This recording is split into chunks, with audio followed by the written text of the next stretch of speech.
Hey, what's going on, everybody? Welcome back to the channel. Today we're going to be talking about Destiny 2 PvP and just some of my thoughts on the current state of it and some of my ideas on changes that Bungie can make going forward in Destiny 2 and in the future in Destiny 3.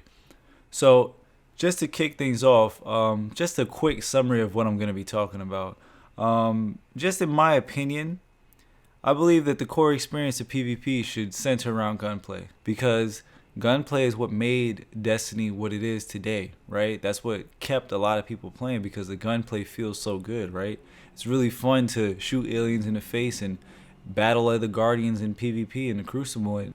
And I feel like Destiny 2 has kind of gotten away from that, right? Around the time of Forsaken, when that came out, we had a lot of people, rightfully so, saying they wanted supers to feel a lot stronger. You wanted to feel like a guardian again. And I feel like, at first, a lot of people really enjoyed that aspect of the game, right? In terms of using your grenades and popping your supers and being able to pick up orbs and helping your teammates get their supers and things like that. I felt like at first a lot of people really enjoyed that aspect of the game, but as time has gone on, it's kind of gotten tired and old, and it's kind of been exposed to the point of oversaturation, right? Now it's a huge issue in competitive PvP. It's a huge issue in regular, well, not as much of an issue in regular quick play, but it's an issue, all that aside, right? The fact that in Crucible that you can generate so many orbs and help teammates get supers, people stack super mods and things like that, and they get their super abilities, pretty quickly and pretty often.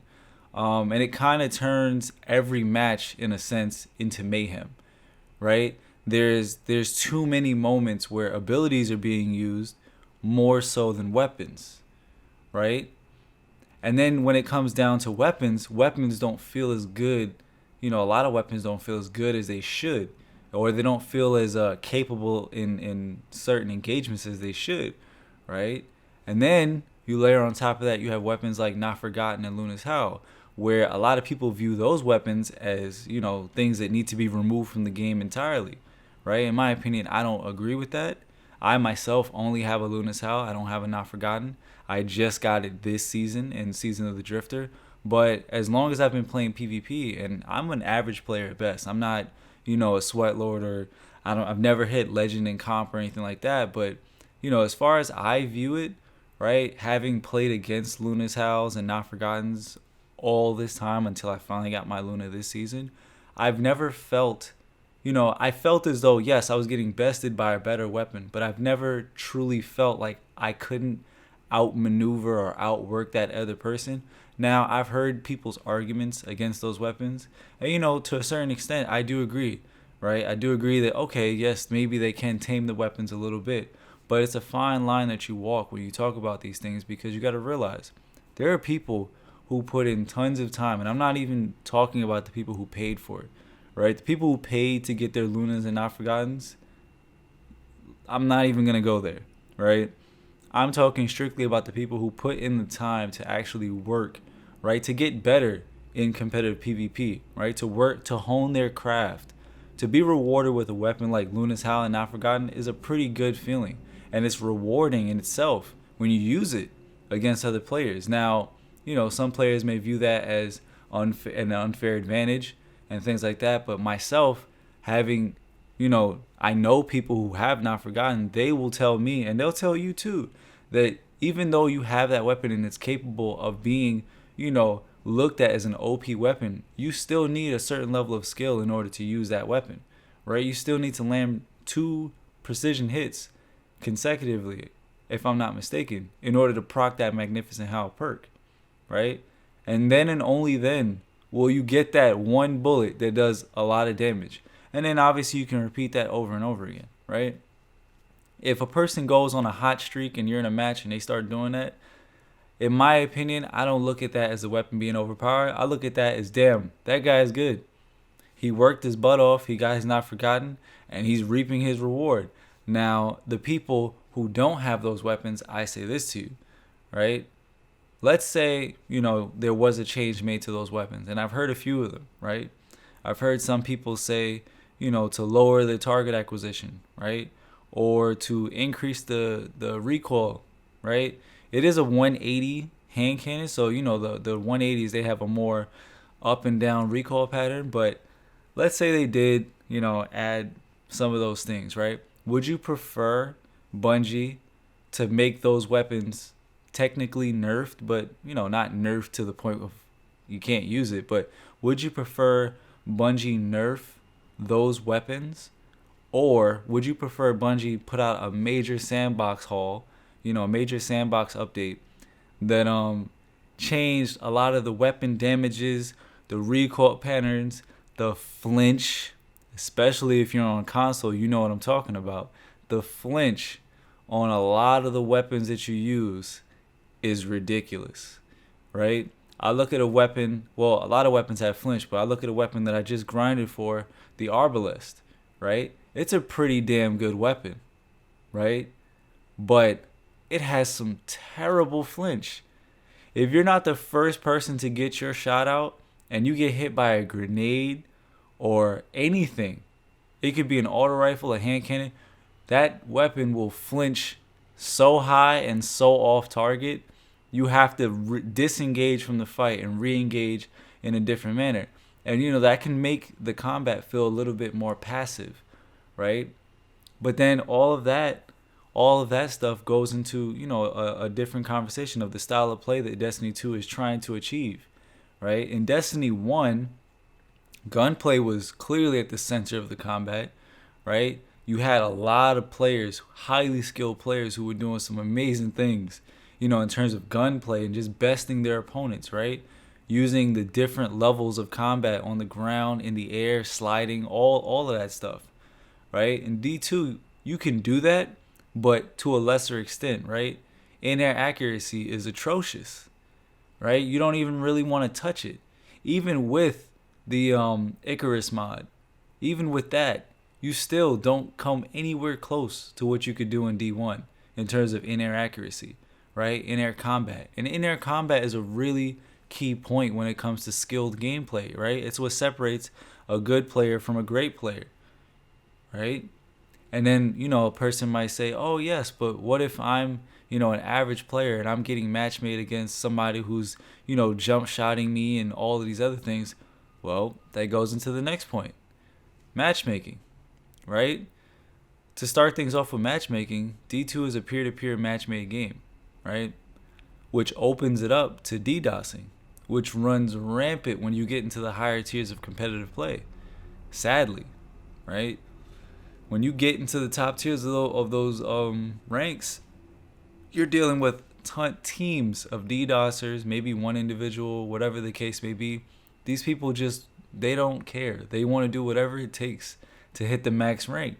And sadly, that's the case, but it is the case because Destiny and Bungie has chosen to, make the game a peer-to-peer based game. So one, I'd say, is to switch that up. If Bungie could switch that up, right, going forward, maybe not in D2, but especially in the future, if they can switch that up, that's a huge plus right there, matchmaking, right? But then again, on matchmaking is the type of matchmaking that you have, right? In quick play, what do players prefer? Do you prefer a connection-based match-made game, or do you prefer a skill-based match-made game? Do you prefer either or in quick play and competitive? These are questions that I don't have the answers to. I have my opinions on it. If I had my way, I'd say quick play, connection-based all day, right? In quick play, you do also want a level of skill-based as well, right? Because you don't want to be an average player just looking to, have a chill, quick play, couple matches, probably get your powerful gear or whatever, and run into 6 stacks and things like that, And that's another part of the matchmaking is solo queuing, right? Or maybe duo queuing or whatever. You run into 6 stacks, I don't run into them too often, but I hear a lot of people complain about 6 stacks or maybe 5 or 4 stacks, whatever the case may be. People have this perception that when they see a 6 stack, well, we're going to lose or whatever the case may be. Some people step up to the challenge, right? Like myself, if I see a 6 stack, I'm trying to beat that team, right? That's a challenge, but everybody doesn't have the same mindset. You know what I'm saying? So there's certain balances to some of these matchmaking changes that Bungie needs to make. Um, Hopefully they can figure that part out. I don't have an answer to that, right? Because when it comes to matchmaking types and things like that, I feel like a lot of people have different, different wants and needs and things.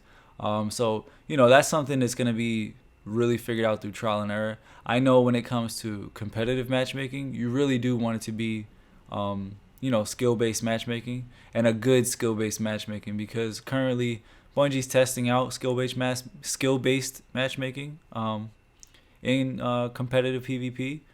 I'd say it's okay if you go into a stack of 3 people, like you and 2 other people, and you're trying to queue up, and those people, let's say, are higher ranked than you, maybe like 3,000 or something like that, and you're probably like 1,500. I say, you have a decent chance of seeing a good amount of competition, maybe around the 2,000s or so. It's not perfect. I've tried it out a few times here and there. It's not perfect at all. That can definitely use some work, but skill-based matchmaking in competitive PvP, that's a major key. Um, and another thing that I was gonna say, I don't think I touched on it too much, but the weapon balancing. I know I did mention it talking about Lunas and Not Forgotten, but the weapon balancing, there needs to be a huge sandbox change with the weapon balancing. Guns need to do a little bit more damage, especially certain archetypes of weapons, right? Because there's too many weapons in the game, and there's too many weapons in the game that feel irrelevant, right? There's so many guns for you to choose from for different activities, but a lot of the times you find yourself picking 1 or 2. And Bungie, they want people to try different guns, different gear. They want people to choose from a variety of options. But a lot of the times, because of the way that the game is balanced, you find yourself not doing that, right? And a lot of times the game goes based on the meta, which is pushed by a lot of these other content creators and things like that, and people who really put it out there that, hey, this is the best weapon, or this is really good. And that's not a knock against them. They're doing what they got to do, right? This is no shade against any of them, right? But a lot of the times, the people who control the minds of the others, they can control the minds of the masses, and that pushes out a certain narrative that can kind of mess up the meta in Destiny, right? Because for a time, I was hearing a lot about Lunas and Not Forgottens, and Chaperones, and Dust Rock Blues and things like that. And for, I'd say, about a week, I was really running into a lot of them. But after all of that quieted down, like currently, if the Revelry event wasn't going on right now, I'd say PvP in terms of gun variety is in a pretty good place. I see a lot of Suros regimes. I see a lot more auto rifles. I see a variety of different hand cannons. I see some service revolvers out there. I haven't seen too many Not Forgottens, nor have I been killed by too many Not Forgottens or Lunas Howls, in my matches. But that's just me. I'm only one person. It's not a big enough pool to look at to be able to say, like, yeah, it's fixed. So that's just my input on that. But they need to really tweak a lot of the weapon damages and a lot of the way the different perks and stuff works, because currently you don't have too much to pick from if you're trying to be effective, right? If there are those really good weapons, and let's say you go up against them, you don't really stand a chance, right? When it comes to gun-to-gun battles. And the other layer on top of that really doesn't help you out is that there's no maneuverability, or there's not that extra level of skill play that's consistent enough for you to rely on, right? So, for instance, jump shots or slide shots and things like that. You still have ghost bullets in the game a lot of the times, right? So there's a few things, other little layers to combat that need to be tweaked to make it feel more consistent, right? All in all, as a player, you want to feel like, hey, I can pick from a variety of different weapons, and as long as I'm good with this weapon and I'm good with my play when it comes to mobility and using my abilities as I have them available to me, when it comes to that, you're really creating this state of play where all situations fall into the lap of the player, right? Whatever outcome occurs, it falls on you, right? If you lose, it's on you. You can best that person, but you lost this chance. You lost this situation. You have another chance to best that person in another, right? But you always want to instill that confidence in the player that you always have that chance. But there's too many things in the game that take away that feeling, right? That feeling that Lunas and Not Forgottens are too overpowered. That feeling that supers and heavy are way too potent, way too they occur too often in combat. That feeling does not instill confidence in the players, right? And if you can't instill confidence in the players with that stuff, then people are gonna fall back from PvP. They're not gonna want to play it, right? So I think I've really rambled on a lot about a bunch of different points. I hope it was comprehensive enough. If it wasn't, you guys could let me know down below. Sometimes when I get going, I just keep going. I just wanted to create a little bit of a discussion with you guys, and kind of give you guys a sense of where I stand on PvP. I still enjoy PvP. The Revelry event is going on right now. The grenade spams and ability spams and stuff like that. I personally don't think it's good for the game. It's fun. It would have been even better, I think, if it wasn't as potent as it is right now. I can definitely see where it would be fun, but in its own game mode, right? It doesn't belong in competitive. It doesn't belong in regular quick play. There's no escape from the event if players don't want to participate, and that's an issue, right? So I do think, in my opinion, just shortly, they did miss the mark with the Revelry. When it comes to all the other aspects of it, I think it's fine. The Verdant Forest is pretty fun. Using abilities and other activities like raids and strikes and stuff, that's fun. But when it comes to PvP, it should have never been the way that it is. So, hopefully in the future they can definitely take care of that. But yeah, you guys let me know. If you guys enjoyed the video, hit it with a like. Be sure to subscribe to my channel for more content like this. And check out my other videos where I discuss things like the end game of Destiny and raids and things like that. And yeah, comment down below. Let me know what you guys want to talk about. Hit me up and let me know your thoughts on these topics or others. And yeah, make sure you share this video, and I'll catch you guys in the next one. Peace.